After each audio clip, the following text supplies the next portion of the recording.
इदा सी राजविंदर सिंह, मैं ना जो 7वीं क्लास च पढ़ता सन 71 की गल 3 दसंबर 1971 ਨੂੰ इंडिया की तो पाकिस्तान की जंग लगी सी। मैं ना उदों वो सियाल के दिन से उदों ही जन्म साखी पढ़ते होंगे गुरु गोबिंद सिंह की, तो वो हत्थ लिखत जन्म साखी साढ़े को और प्रमाणिक सी वाकई।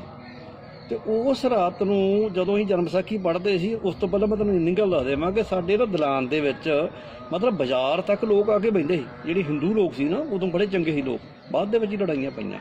वो साडे घर आके बह के जदों तक मैं जन्म साखी पढ़ते रहना, उन्होंने सुनते रहना, मैं पलक ते बैठ के पढ़ता हुंदा, बाकी सारे भुल्ले बैठे।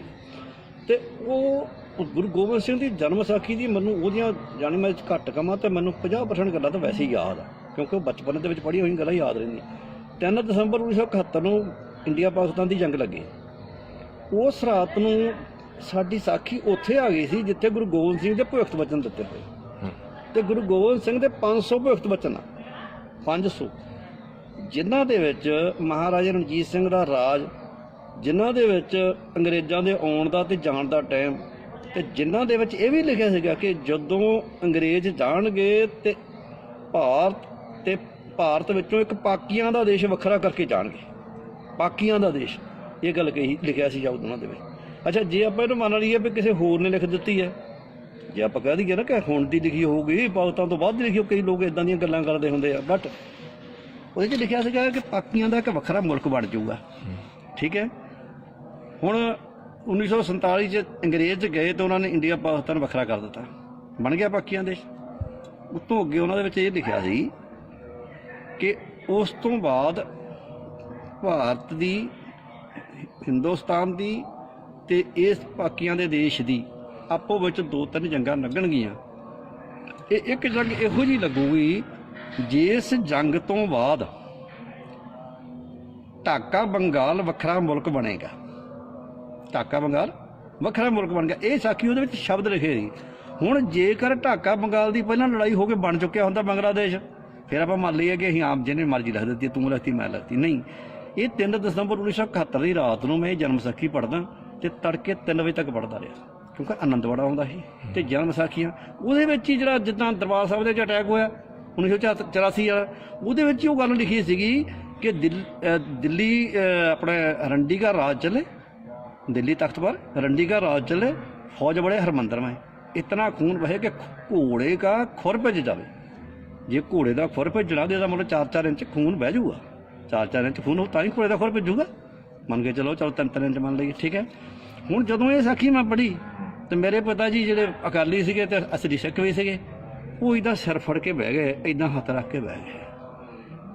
वो जिहड़े नाल दे बंदे साडे पंडित बैठे वो जनसंघी सीगे, उदों जनसंघ दा तां अकाली दल दा अलायंस सीगा उदों भी।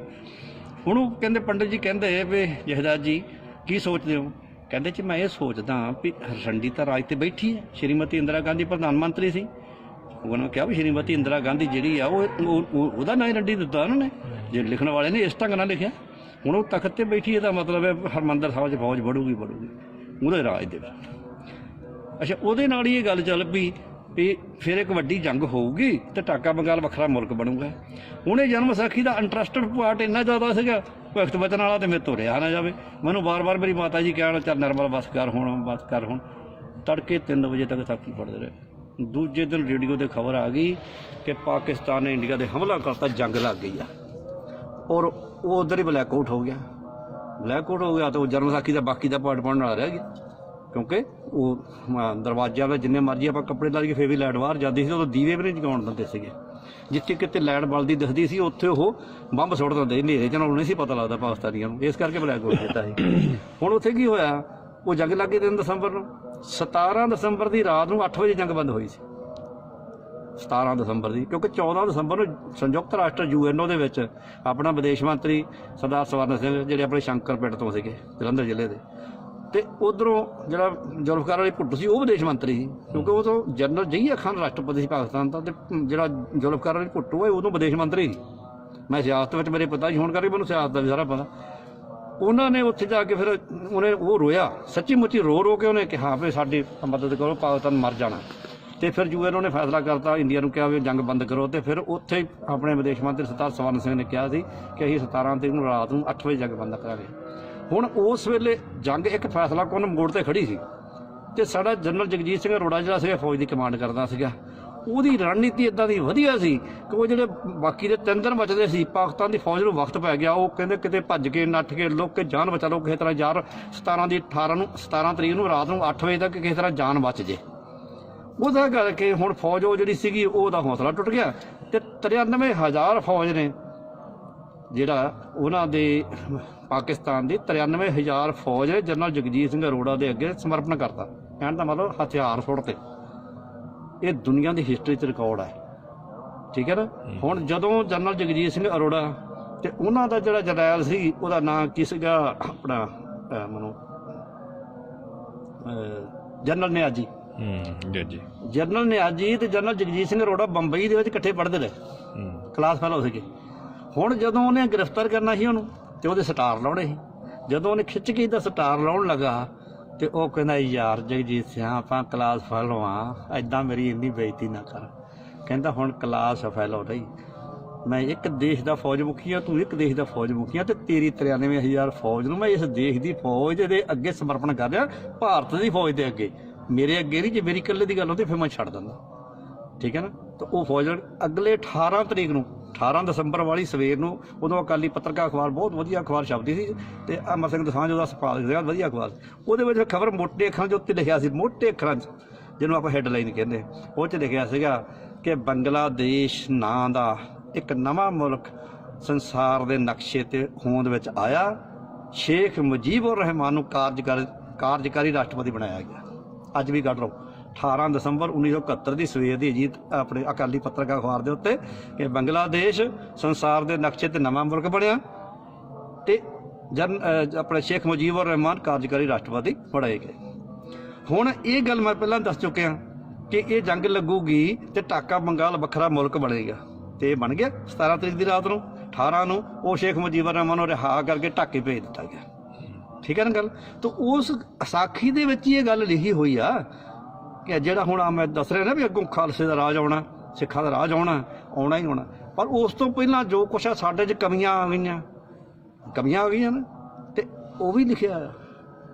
ਜਿਹੜਾ ਹੁਣ ਮੁੱਕਾ ਜਾਂਦਾ ਨਾ, ਅੱਜ ਅੰਮ੍ਰਿਤਧਾਰੀ ਬੰਦਾ ਸ਼ਰਾਬ ਪੀ ਰਿਹਾ, ਅੱਜ ਅੰਮ੍ਰਿਤਧਾਰੀ ਬੰਦਾ ਕਰੈਕਟਰਲੈਸ ਆ, ਪਰਾਈਆਂ ਜਨਾਨੀਆਂ ਵੱਲ ਬੁਰੀਆਂ ਨਜ਼ਰਾਂ ਨਾਲ ਤੱਕਦਾ, ਜਾਂ ਆਪਾਂ ਸ਼ਬਦਾਂ ਆਪਣੇ ਇਹ ਵਰਤ ਲਈਏ ਕਿ ਆਪਣਾ ਦੂਸਰੀਆਂ ਜਨਾਨੀਆਂ ਨਾਲੋਂ ਸੰਗ ਕਰਦਾ, ਜਿਹੜਾ ਨਹੀਂ ਕੀਤਾ ਜਾ ਸਕਦਾ। ਅੱਜ ਸਾਡਾ ਸਿੱਖ ਅੰਮ੍ਰਿਤਧਾਰੀ ਜਿਹੜਾ ਉਹ ਪਾਠ ਨਹੀਂ ਕਰਦਾ, ਅੱਜ ਅੰਮ੍ਰਿਤਧਾਰੀ ਸਿੱਖ ਆਪਣੀ ਮਰਜ਼ਾਦਾ 'ਚ ਨਹੀਂ ਹੈਗਾ। ਇਹਨੂੰ ਕਹਿੰਦੇ ਨੇ ਮਲੇਸ਼। ਮਲੇਸ਼ ਦਾ ਮਤਲਬ ਹੁੰਦਾ ਮਲੀਨ ਬੁੱਧੀ ਵਾਲਾ। ਮਲੇਸ਼ ਦਾ ਮਤਲਬ ਮੁਸਲਮਾਨ ਨਹੀਂ ਹੁੰਦਾ, ਮਲੇਸ਼ ਦਾ ਮਤਲਬ ਮਲੀਨ ਬੁੱਧੀ ਵਾਲਾ, ਜਿਹੜਾ ਆਪਣੇ ਸਿਧਾਂਤ ਤੋਂ ਥਿੜਕ ਜੇ। ਹੁਣ 4 ਸਾਨੂੰ ਵਜਰ ਕਰਦਾ ਦਿੱਤੀਆਂ ਨਾ ਵੀ ਅਸੀਂ ਸ਼ਰਾਬ ਨਹੀਂ ਪੀ ਸਕਦੇ, ਨਸ਼ਾ ਨਹੀਂ ਕਰ ਸਕਦੇ, ਕੇਸ ਨਹੀਂ ਕੱਟ ਸਕਦੇ, ਪਰਾਈ ਇਸਤਰੀ ਦਾ ਸੰਗ ਨਹੀਂ ਕਰ ਸਕਦੇ, ਠੀਕ ਹੈ ਨਾ, ਮੀਟ ਸ਼ਰਾਬ ਆਦਿ ਨਹੀਂ ਕਰ ਸਕਦੇ, ਕੋਈ ਨਸ਼ਾ ਨਹੀਂ ਕਰ ਸਕਦੇ, ਇਹ ਆਪਣੀ ਮਰਜ਼ਾਦਾ ਆ। ਹੁਣ ਉੱਥੇ ਉਹ 'ਚ ਇਹ ਵੀ ਲਿਖਿਆ ਸੀਗਾ ਕਿ ਤਬ ਮਲੇਸ਼ ਖਾਲਸਾ ਬਹੁਤ ਹੋਸੀ ਆਨ, ਤੇ ਅੱਜ ਵੇਖ ਲਓ ਮੇਰੇ ਵਾਲੀ ਗੱਲਾਂ ਵਾਲੇ ਤਾਂ ਬਹੁਤ ਮਿਲ ਜਾਣਗੇ, ਤੇ ਮਰਜ਼ਾਦਾ ਵਾਲੇ ਵੇਖ ਲਓ ਕਿੰਨੇ ਕੁ ਹੈਗੇ ਆਪਾਂ, ਆਪਣੇ 'ਚ ਹੀ ਵੇਖ ਲਓ, ਸਾਰੇ ਦੂਰ ਤੋਂ ਦੇਖਣ ਦੀ ਲੋੜ ਹੀ ਨਹੀਂ, ਠੀਕ ਹੈ ਨਾ ਗੱਲ। ਹੁਣ ਮਲੇਸ਼ ਖਾਲਸਾ ਵੀ ਹੋ ਗਿਆ। ਹੁਣ ਮਲੇਸ਼ ਖਾਲਸੇ ਦਾ ਮਤਲਬ ਸਮਝੋ, ਕੋਈ ਵੀ ਚੀਜ਼ ਜਿਵੇਂ ਗੋਹਾ ਆ, ਤਾਜ਼ਾ ਗੋਹਾ ਹੋਵੇ ਉਹ ਰੂੜੀ ਨਹੀਂ ਹੁੰਦਾ ਤੇ ਨਾ ਬਾਲਣ ਹੁੰਦਾ। ਤਾਜ਼ਾ ਗੋਹਾ ਜਿਹੜਾ ਹੁੰਦਾ ਨਾ ਉਹ ਰੂੜੀ ਵੀ ਨਹੀਂ ਹੁੰਦਾ ਤੇ ਬਾਲਣ ਵੀ ਨਹੀਂ ਹੁੰਦਾ। ਜੇ ਬਾਲਣ ਬਣਾਉਣਾ ਤਾਂ ਪਾਥੀਆਂ ਬਣਾ ਕੇ ਉਹਨੂੰ ਸੁਕਾਈਆਂ ਜਾਂਦੀਆਂ ਤਾਂ ਬਾਲਣ ਬਣਦਾ। ਜੇ ਰੂੜੀ ਬਣਾਉਣੀ ਆ ਤਾਂ ਗੋਹੇ ਨੂੰ ਗਾਲਣਾ ਪੈਂਦਾ। ਜੇ ਗੋਹਾ ਗਾਲਿਆ ਨਾ ਜਾਵੇ ਤਾਂ ਰੂੜੀ ਨਹੀਂ ਬਣਦੀ। ਜਦੋਂ ਗੋਹਾ ਗਲ ਜਾਂਦਾ ਫਿਰ ਕਹਿੰਦੇ ਰੂੜੀ ਪਾਓ। ਜਿਹੜੀ ਰੂੜੀ ਪਾਈ ਜਾਂਦੀ ਆ ਉਹਦੇ ਨਾਲ ਕੀ ਹੁੰਦਾ, ਹੁਣ ਗੋਹਾ ਰੂੜੀ ਬਣ ਗਿਆ, ਰੂੜੀ ਬਣ ਕੇ ਉਹ ਗੋਹਾ ਨਹੀਂ ਰਿਹਾ, ਪਰ ਜਦੋਂ ਆਪਾਂ ਫਸਲ 'ਚ ਪਾਉਂਦੇ ਉਹ ਫਸਲ ਦੇ ਵਿੱਚ 16 ਤੱਤ ਜਿਹੜੇ ਸਾਡੇ ਸਰੀਰ ਨੂੰ ਚਾਹੀਦੇ ਪੂਰੇ ਦੇ ਪੂਰੇ ਬਣ ਜਾਂਦੇ। ਇਹ ਰੂੜੀ ਦੇ ਵਿੱਚ ਤਾਕਤ ਹੁੰਦੀ, ਗੋਹੇ ਵਾਲੀ ਰੂੜੀ 'ਚ, ਪਰ ਗਿੱਲੀ 'ਚ ਨਹੀਂ ਹੁੰਦੀ। ਗਿੱਲੀ ਪਾ ਦਈਏ ਤੇ ਉਹ ਖਰਾਬ ਹੋ ਜਾਂਦੀ, ਸੇਕ ਲੱਗ ਜਾਂਦੀ, ਫਸਲ ਹੀ ਮਰ ਜਾਂਦੀ। ਜਿਹੜਾ ਮਲੇਸ਼ ਹੋਣਾ ਉਹ ਇਹ ਚੀਜ਼ ਆ, ਗਿੱਲਾ ਗੋਹਾ ਆ, ਨਾ ਉਹ ਰੂੜੀ ਆ ਨਾ ਉਹ ਬਾਲਣ ਆ। ਜੇ ਬਾਲਣ ਹੋਊਗਾ, ਜੇ ਖਾਲਸਾ ਬਾਲਣ ਬਣ ਜਾਊਗਾ ਤਾਂ ਯੋਧਾ ਬਣੂਗਾ। ਯੋਧਾ ਬਣ ਕੇ ਕੀ ਹੋਊਗਾ, ਉਹ ਕੁਰਬਾਨ ਹੋ ਜਾਊਗਾ। ਜਿੱਦਾਂ ਅੱਗ ਬਲਦੀ ਹੈ ਕੁਰਬਾਨ ਹੋ ਗਈ, ਕੁਰਬਾਨ ਹੋ ਜਾਊਗਾ, ਸਿੱਖੀ ਦੇ ਵਾਸਤੇ ਕੁਰਬਾਨ ਹੋ ਜਾਊ। ਤੇ ਜੇ ਉਹ ਰੂੜੀ ਬਣ ਜਾਊਗਾ ਤਾਂ ਸਿੱਖੀ ਦੀ ਸੇਵਾ ਕਰੂਗਾ, ਅੱਗੇ ਸਿੱਖੀ ਵਧਾਊਗਾ। ਹੁਣ ਜਿਹੜਾ ਸਿੱਖ ਦੋਨੋਂ ਕੰਮ ਨਹੀਂ ਕਰਦਾ ਮਲੇਸ਼ ਹੋਊਗਾ। ਉਹ 'ਚ ਲਿਖਿਆ ਤਾਂ ਮਲੇਸ਼ ਖਾਲਸਾ ਬਹੁਤ ਸੋਚਿਆ। ਫਿਰ ਇਸ ਤੋਂ ਅੱਗੇ ਫਿਰ ਗੱਲ ਚੱਲਣੀ ਆ, ਹੁਣ ਫੇਰ ਚੱਲਣੀ ਆ। ਫਿਰ ਲਿਖਿਆ ਕਿ ਸਮਾਂ ਪਾ ਕੇ ਕੋਈ ਸਮਾਂ ਫੇਰ ਬੀਤੂਗਾ ਤੇ ਪਾਕਿਸਤਾਨ ਦੇ ਨਾਲ ਇੱਕ ਵੱਡੀ ਜੰਗ ਹੋਊਗੀ, ਵੱਡੀ ਜੰਗ, ਤੇ ਪਾਕਿਸਤਾਨ ਦੀ ਹੋਂਦ ਖਤਮ ਹੋ ਜਾਊਗੀ। ਉਦੋਂ ਜਿਹੜਾ ਦਿੱਲੀ ਤਖਤ ਦੇ ਉੱਤੇ ਖਾਲਸਾ ਬੈਠੂਗਾ, ਖਾਲਸੇ ਦਾ ਰਾਜ ਹੋਊਗਾ। ਫਿਰ ਨਾ ਕੋਈ ਮੰਗਤਾ ਰਹੂਗਾ, ਨਾ ਕੋਈ ਭੁੱਖਾ ਰਹੂਗਾ, ਨਾ ਕੋਈ ਨੰਗਾ ਰਹੂਗਾ। ਫਿਰ ਜਿਹੜਾ ਹਲੇਮੀ ਰਾਜ ਗੁਰੂ ਅਰਜਨ ਦੇਵ ਜੀ ਨੇ ਕਿਹਾ ਇਹ ਹੋਆ ਹਲੇਮੀ ਰਾਜ ਜੀ, ਉਹ ਗੁਰਬਾਣੀ ਦੇ ਵਿੱਚ, ਗੁਰੂ ਗ੍ਰੰਥ ਸਾਹਿਬ ਦੇ ਵਿੱਚ ਦਿੱਤਾ ਨਾ, ਹੁਣ ਹੁਕਮ ਹੋਆ ਮਿਹਰਬਾਨ ਦਾ, ਪੈ ਕੋਈ ਨਾ ਕਿਸੇ ਰੁਝਾਨ ਦਾ, ਸਭ ਸੁਖਾਲੀ ਬੁੱਟੀਆ ਹੁਣ ਹੋਆ ਹਲੇਮੀ ਰਾਜੀਓ। ਇਹ ਗੁਰੂ ਅਰਜਨ ਦੇਵ ਜੀ ਦਾ ਸ਼ਬਦ ਹੈ, ਗੁਰੂ ਗ੍ਰੰਥ ਸਾਹਿਬ ਜੀ ਦਾ। ਉਹ ਹਲੇਮੀ ਰਾਜ ਫਿਰ ਖਾਲਸੇ ਦਾ ਹੋਣਾ। ਫਿਰ ਉਸ ਤੋਂ ਬਾਅਦ ਲਗਾਤਾਰ 500 ਸਾਲ ਖਾਲਸੇ ਦਾ ਰਾਜ ਰਹਿਣਾ। ਠੀਕ ਹੈ ਜੀ। ਇਸ ਤੋਂ ਬਾਅਦ ਫਿਰ ਪੂਰੀ ਦੁਨੀਆ 'ਚ ਜਾਣਾ। ਇਹ ਆਪਾਂ ਫਿਰ ਕਰਾਂਗੇ ਗੱਲਾਂ ਬਾਤਾਂ। ਤੇ ਮੇਰਾ ਦੱਸਣ ਤੋਂ ਮਤਲਬ ਇਹ ਸੀਗਾ ਕਿ ਜਨਮ ਵਿਸਾਖੀ ਦੇ ਵਿੱਚ ਮੈਂ ਉਹ ਗੱਲਾਂ ਪੜ੍ਹੀਆਂ ਹੋਈਆਂ, ਅੱਜ ਤੱਕ ਮੈਨੂੰ ਯਾਦ ਆ। 7ਵੀਂ ਕਲਾਸ 'ਚ ਮੈਂ ਉਦੋਂ ਪੜ੍ਹਦਾ ਸੀ, 1971 'ਚ। ਠੀਕ ਹੈ ਨਾ। ਤਾਂ ਉਹ ਜਿਹੜੀਆਂ ਕਿਤਾਬ, ਜੇ ਅਸੀਂ ਇਤਿਹਾਸ ਪੜ੍ਹਾਂਗੇ ਹੀ ਨਹੀਂ ਤੇ ਸਾਨੂੰ ਨੋਟ ਦਾ ਇੱਕੋ ਪਾਸਾ ਨਜ਼ਰ ਆਉਣਾ। ਤੁਸੀਂ ਸ਼ਾਇਦ ਏਦਾਂ ਵੀ ਕੋਈ ਦੱਸੀ ਸੀ ਗੱਲ ਕਿ ਉਹ ਖਾਲਸਾ ਫੌਜ ਕਿੱਥੋਂ ਆ ਰਹੀ ਆ। ਹਾਂ, ਉਹਦੇ ਵਿੱਚ ਉਹਨਾਂ ਨੇ ਕਿਹਾ ਸੀ ਕਿ ਜਿਹੜਾ ਦਲੀਪ ਸਿੰਘ ਨਾਂ ਦਾ ਸਾਡਾ ਕਮਾਂਡਰ ਹੋਊਗਾ, ਉਹ ਆਊਗਾ ਕਾਬਲ ਤੋਂ, ਅਫਗਾਨਿਸਤਾਨ ਤੋਂ। ਇਹਦਾ ਮਤਲਬ ਇਹ ਨਹੀਂ ਕਿ ਕਾਬਲ ਦੇ ਵਿੱਚ ਹੀ ਹੋਊਗਾ ਉਹ। ਇਹਦਾ ਮਤਲਬ ਇਹ ਹੈ ਕਿ ਜਦੋਂ ਪੱਛਮ ਤੋਂ ਲੋਕਾਂ ਨੇ ਆਉਣਾ ਤੇ ਸਾਡਾ ਪਹਿਲਾ ਸਟੈਪ ਜਿਹੜਾ ਉਹ ਕਾਬਲ ਹੋਣਾ। ਕਾਬਲ ਠੀਕ ਹੈ। ਹੁਣ ਉਦੋਂ ਜਿੰਨੀ ਅੱਜ ਹੁਣ ਤੁਸੀਂ ਦੇਖੋ ਅਰਬ ਯੂਰਪ ਸਾਰਾ ਉਧਰ ਦੀ ਆਉਣਾ। ਹੁਣ ਮੈਂ ਉਹੀ ਗੱਲ ਦੱਸਣ ਲੱਗਿਆ, ਤੁਰਕੀ ਤੋਂ ਯੂਰਪ ਸ਼ੁਰੂ ਹੋ ਜਾਂਦਾ। ਠੀਕ ਹੈ ਨਾ। ਲਬਨਾਨ ਤੋਂ ਅੱਗੇ ਤੁਰਕੀ ਤੋਂ ਯੂਰਪ ਸ਼ੁਰੂ ਹੋ ਜਾਂਦਾ। ਹੁਣ ਜਿਹੜਾ ਯੂਰਪ ਹੈ, ਅੱਜ ਯੂਰਪ ਦਾ ਕਿਹੜਾ ਸ਼ਹਿਰ ਹੈ ਜਿੱਥੇ ਸਿੱਖ ਨਹੀਂ ਤੇ ਅਸਲੀ ਸਿੱਖ ਨਹੀਂ? ਹਾਂਜੀ, ਅੱਜ ਤੁਸੀਂ ਇੰਗਲੈਂਡ ਦਾ ਕੋਈ ਸ਼ਹਿਰ ਦੱਸੋ ਜਿੱਥੇ ਸਿੱਖ ਕੋਈ MP ਨਹੀਂ, ਕੋਈ MLA ਨਹੀਂ, ਕੋਈ ਮੇਅਰ ਨਹੀਂ, ਕੋਈ ਕੁਛ ਨਹੀਂ, ਕੋਈ ਜੱਜ ਨਹੀਂ, ਬੜੇ ਬੜੇ ਉਹਦੇ ਸਿੱਖਾਂ ਦੇ ਕੋਲ ਹੋਵੇ। ਅੱਜ ਤੁਸੀਂ ਕੈਨੇਡਾ 'ਚ ਵੇਖੋ, ਉੱਥੇ 4 ਮੰਤਰੀ ਨੇ।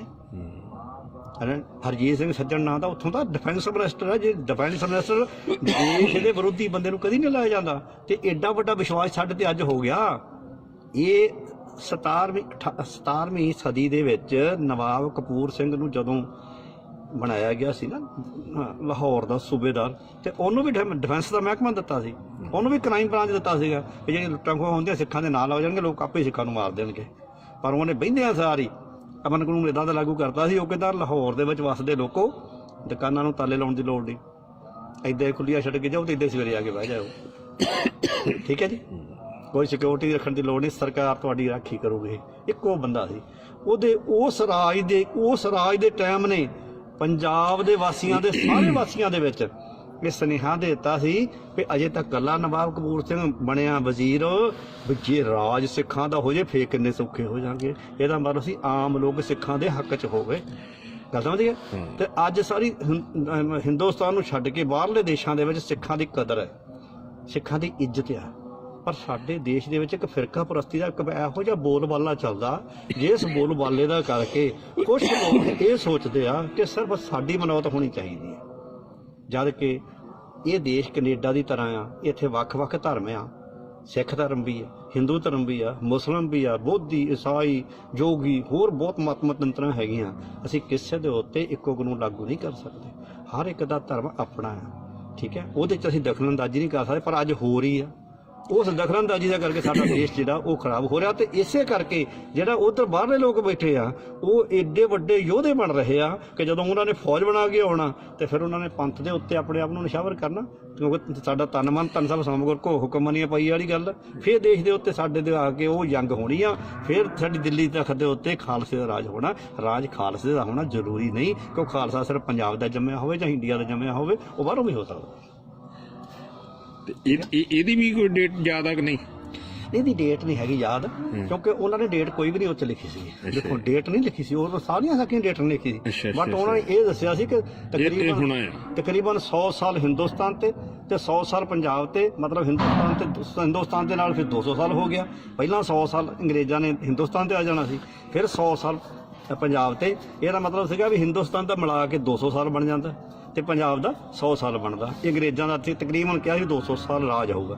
ਉਸ ਤੋਂ ਬਾਅਦ ਫਿਰ ਵੰਡ ਕੇ ਜਾਣਗੇ, ਪੱਕੀਆਂ ਦੇਸ਼ ਬਣੂਗਾ। ਉਸ ਤੋਂ ਬਾਅਦ ਕੁਝ ਸਮਾਂ ਪਾ ਕੇ 2-3 ਜੰਗਾਂ ਲੱਗਣਗੀਆਂ, ਇੱਕ ਭਾਰੀ ਜੰਗ ਹੋਊਗੀ ਤੇ ਫਿਰ ਢਾਕਾ ਬੰਗਾਲ ਵੱਖਰਾ ਮੁਲਕ ਬਣੂਗਾ। ਇਸ ਤਰ੍ਹਾਂ ਮਤਲਬ ਕਹਿਣ ਦਾ ਗੁਰੂ ਗੋਬਿੰਦ ਸਿੰਘ ਜੀ ਨੇ ਜਿਹੜੇ ਆਪਣੇ ਭਵਿੱਖ ਵਚਨ ਦਿੱਤੇ ਆ, ਉਹ ਜਿੰਨੇ ਕੁ ਆਪਾਂ ਹੁਣ ਤੱਕ ਵੇਖੇ ਆ। ਦੇਖੋ 84 ਦਾ ਅਟੈਕ ਆਪਾਂ ਵੇਖਿਆ, ਸ਼੍ਰੀਮਤੀ ਇੰਦਰਾ ਗਾਂਧੀ ਪ੍ਰਧਾਨ ਮੰਤਰੀ ਸੀ, ਉਹਦੇ ਹੁਕਮ ਤਹਿਤ ਜਾਂ ਆਪਾਂ ਕਹਿ ਲਈਏ ਸਰਕਾਰ ਦੇ ਫੈਸਲੇ ਨਾਲ ਹਰਿਮੰਦਰ ਸਾਹਿਬ ਤੇ ਅਟੈਕ ਹੋਇਆ ਤਾਂ ਫੌਜਾਂ ਬੜੀਆਂ। ਉੱਥੇ ਜੋ ਕਤਲਾਮ ਹੋਇਆ ਉਹਦਾ ਤਾਂ ਅਜੇ ਤੱਕ ਕਿਸੇ ਕੋਲ ਰਿਕਾਰਡ ਹੀ ਹੈ। ਕਿਸੇ ਨੇ ਵਾਈਟ ਪੇਪਰ ਹੀ ਨਹੀਂ ਜਾਰੀ ਕੀਤਾ, ਨਾ ਸ਼੍ਰੋਮਣੀ ਗੁਰਦੁਆਰਾ ਪ੍ਰਬੰਧਕ ਕਮੇਟੀ ਨੇ ਕੀਤਾ, ਨਾ ਕਿਸੇ ਸਿੱਖ ਜਥੇਬੰਦੀ ਨੇ ਕੀਤਾ, ਨਾ ਕਿਸੇ ਸਰਕਾਰ ਨੇ ਕੀਤਾ। ਸਰਕਾਰ ਨੂੰ ਤਾਂ ਲੋੜ ਹੀ ਕੋਈ ਨਹੀਂ, ਸਰਕਾਰ ਥੋੜੀ ਚਾਹੁੰਦੀ ਹੁੰਦੀ ਆ, ਪਰ ਕਿਸੇ ਜਥੇਬੰਦੀ ਨੇ ਨਹੀਂ ਕੀਤਾ। ਪਰ ਸਮਾਂ ਪਾ ਕੇ ਸਾਰੀਆਂ ਚੀਜ਼ਾਂ ਹੋਣਗੀਆਂ। ਇਸ ਕਰਕੇ ਗੁਰੂ ਗੋਬਿੰਦ ਸਿੰਘ ਮਹਾਰਾਜ ਦਾ ਆਪਾਂ ਜਿਹੜਾ ਹੈਗਾ ਉਹ ਦੇਣ ਹੀ ਨਹੀਂ ਦੇ ਸਕਦੇ। ਜਿਨ੍ਹਾਂ ਨੇ ਆਪਣੇ ਪੁੱਤ ਹੀ ਸਾਡੇ ਤੋਂ ਨਿਸ਼ਾਵਰ ਕਰਤੇ, ਬਾਕੀ ਕੀ ਰੱਖ ਲਿਆ ਯਾਰ। ਆਪਾਂ ਕਿਸੇ ਨੂੰ 1 ਕਿਲੋ ਦੁੱਧ ਦੇ ਕੇ 6 ਵਾਰੀ ਸੁਣਾਉਂਦੇ ਆ, ਫਿਰ ਤੈਨੂੰ ਮਹੀਨਾ ਦੁੱਧ ਦਿੰਦੇ ਰਹੇ ਆ, ਹੁੰਦਾ ਨਾ। ਕਿਸੇ ਨੂੰ 100 ਦਾ ਨੋਟ ਮਦਦ ਦੇ ਦਈਏ, ਕਹਿੰਦਾ ਯਾ ਕੰਮ ਕਰ, ਉਦੋਂ ਮੇਰੇ ਕੋਲ 100 ਰੁਪਈਆ ਲੈ ਕੇ ਗਿਆ ਤੂੰ ਕਹਿੰਦਾ ਮੈਂ ਪਰਸੋਂ ਨੂੰ ਦੇ ਦੂੰਗਾ, ਤੈਨੂੰ ਮਹੀਨਾ ਹੋ ਗਿਆ ਮੁੜ ਕੇ ਦਿੱਤੇ ਨਹੀਂ। ਤੇ ਉਹ ਗੁਰੂ ਗੋਬਿੰਦ ਸਿੰਘ ਜਿਹਨੇ 9 ਸਾਲ ਦੇ ਬਾਅਦ ਇਸ ਦੇਸ਼ ਬਦਲੇ ਆਪਣਾ ਪਿਓ ਵਾਰ ਦਿੱਤਾ, ਜਿਹਨੇ ਪੁੱਤਾਂ ਨੂੰ ਜਦੋਂ ਘੋੜੀਆਂ ਤੇ ਚੜਾਉਣ ਦਾ ਟਾਈਮ ਸੀ ਉਦੋਂ ਮੌਤ ਦੀ ਘੋੜੀ ਚੜਾਤਾ ਸਾਡੇ ਬਦਲੇ, ਆਪਣੀ ਮਾਂ ਨੂੰ ਆਪਣੇ ਇਸ ਦੇਸ਼ ਦੇ ਬਦਲੇ ਕੁਰਬਾਨ ਕਰਤਾ, ਆਪਣੇ ਆਪ ਨੂੰ ਖਾਲਸੇ ਦੀ ਝੋਲੀ 'ਚ ਪਾਤਾ। ਤੇ ਇਦੋਂ ਵੱਡੀ ਕਿਹੜੀ ਚੀਜ਼ ਹੈ? ਠੀਕ ਹੈ ਨਾ। ਸੋ ਇਹ ਹੈ ਖਾਲਸਾ ਜੀ, ਰਾਜਵਿੰਦਰ ਸਿੰਘ ਜੀ। ਇਹ ਤਾਂ ਹੋਣਾ ਹੀ ਹੋਣਾ, ਇਹਨੂੰ ਕੋਈ ਦੁਨੀਆ ਦੀ ਤਾਕਤ ਨਹੀਂ ਰੋਕ ਸਕਦੀ। ਇੱਕ ਦੇਸ਼ ਦੀ ਨਹੀਂ ਗੱਲ, ਪੂਰੀ ਦੁਨੀਆ ਦੀ ਤਾਕਤ ਨਹੀਂ ਰੋਕ ਸਕਦੀ। ਇੱਕ ਨਾ ਇੱਕ ਦਿਨ ਗੁਰੂ ਗੋਬਿੰਦ ਸਿੰਘ ਮਹਾਰਾਜ ਦੇ ਬੱਚੇ ਜਿਹੜੇ 7 ਹੋਣੇ ਰਾਜ ਖਾਲਸੇ ਦਾ ਹੋਣਾ। ਤੇ ਆਪਾਂ ਉਹਦੇ ਵਾਸਤੇ ਆਪਣੇ ਆਪ ਨੂੰ ਯਾਰ ਕੰਮ ਕਰੀਏ ਯਾਰ, ਕੁਛ ਨਾ ਕੁਛ ਆਪਾਂ ਵੀ ਯੋਗਦਾਨ ਪਾਈਏ। ਮੈਂ ਇਹ ਕਹਿਣਾ, ਮੰਨ ਲਓ, ਦੇਖੋ ਪਹਿਲੀ ਗੱਲ ਰਾਜਵਿੰਦਰ ਸਾਹਿਬ, ਇੱਕ ਤਾਂ ਹੋਰ ਗੱਲ, ਚਲੋ ਮੈਂ ਇੱਥੇ ਹੁਣ ਇਹਨੂੰ ਗੱਲ ਨੂੰ ਛੱਡ ਦਿੰਦਾ, ਆਪਾਂ ਫਿਰ ਕਿਸੇ ਵੇਲੇ ਬਚਨ ਕਰਾਂਗੇ ਤਾਂ ਕਿ ਤੁਹਾਨੂੰ ਪਤਾ ਲੱਗੇ ਕਿ ਸਿੱਖ ਰਾਜ ਹੋਣਾ ਕਿਵੇਂ। ਠੀਕ ਹੈ ਨਾ। ਸੋ ਇਹ ਗੱਲਾਂ ਹੈਗੀਆਂ ਤੇ ਆਪਾਂ ਇਹਨਾਂ ਚੀਜ਼ਾਂ ਨੂੰ ਸਮਾਪਤੀ ਕਰੀਏ, ਕਿਉਂਕਿ ਸਮੇਂ ਨਾਲ ਆਪਾਂ ਹਰ ਚੀਜ਼ ਦੇ ਉੱਤੇ ਚੱਲਾਂਗੇ। ਵਾਹਿਗੁਰੂ ਜੀ ਕਾ ਖਾਲਸਾ, ਵਾਹਿਗੁਰੂ ਜੀ ਕੀ ਫਤਿਹ।